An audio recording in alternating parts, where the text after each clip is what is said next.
445명. 지난 5년간 우리 주변 일터에서 일하다 목숨을 잃은 노동자 수입니다. 더는 일하다 죽는 사람이 없어야 한다는 요구가 빗발쳤습니다. 이런 염원을 담은 중대재해처벌법이 내일부터 시행됩니다. 가장 윗선인 최고 경영자에게까지 일터의 안전관리 책무를 무겁게 지우자는 겁니다. 현장에선 기대와 우려가 교차하고 있습니다. 먼저 앞으로 무엇이 달라지는지 손은민 기자가 짚어봤습니다. 사망사고 같은 중대한 재해가 발생하면 이젠 현장 책임자뿐 아니라 사업주와 경영자도 강한 처벌을 받습니다. 중대재해처벌법에 따라 1년 이상의 징역 또는 10억 원 이하의 벌금에 처해집니다. 형사처벌에 상한은 없고 하한선이 생긴 겁니다. 동시에 기업도 50억 원 이하의 벌금형을 받을 수 있습니다. 이제 경영자는 현장의 위험 요소를 미리 확인하고 없애는 안전보건관리 체계를 만들어 지켜야 합니다.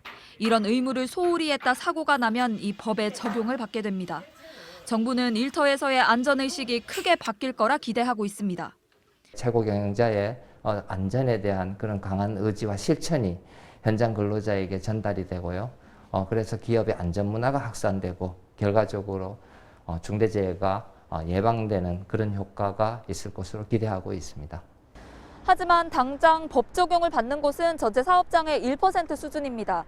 근로자 50인 미만의 사업장과 공사비 50억 원 이하의 건설 현장은 2024년까지 예외로 둔 탓입니다. 그중 5인 미만 사업장은 아예 법 적용 대상에서 빠졌습니다.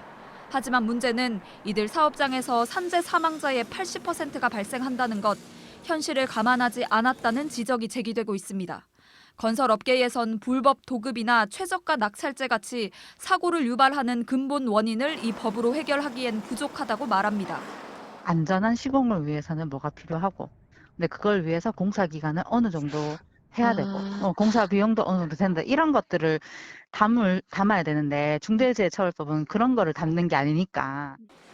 이 같은 문제를 해결하기 위해 소규모 사업장과 공사 발주처 등으로 책임과 처벌 대상을 확대한 중대재해처벌법 개정안과 건설안전특별법이 현재 발의된 상태입니다.